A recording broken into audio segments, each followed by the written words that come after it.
रवि एक पुरानी हवेली में रात बिताने के लिए रुकता है, लेकिन उसे नहीं पता कि उस हवेली में हर आगंतुक के लिए वापसी का रास्ता नहीं है। उस रात जो कुछ हुआ, उसने हवेली की दीवारों में एक और आत्मा जोड़ दी। रात के 11 बजे थे, घना कोहरा और हवाओं की सीटी जैसी आवाजें पूरे जंगल में गूंज रही थीं।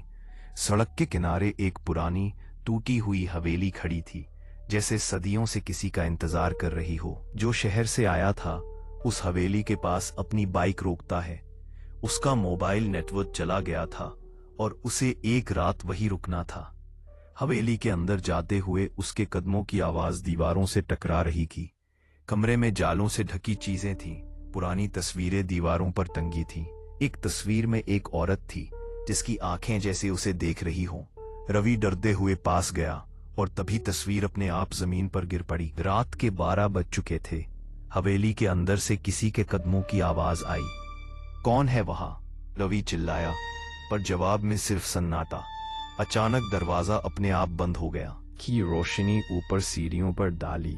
वहां एक औरत की परछाई खड़ी थी। सफेद साड़ी, बिखरे बाल और लाल चमकती आंखें। रवि की सांसें थम गईं। वो धीरे धीरे पीछे हटने लगा। रवि ने नीचे एक पुरानी डायरी देखी। उसमें लिखा था, जिसने इस हवेली में कदम रखा वो कभी वापस नहीं लौटा। अगला पन्ना फटा हुआ था, बस एक नाम लिखा था, रवि। रवि ने भागने की कोशिश की, पर दरवाजे खुद ब खुद बंद होते जा रहे थे।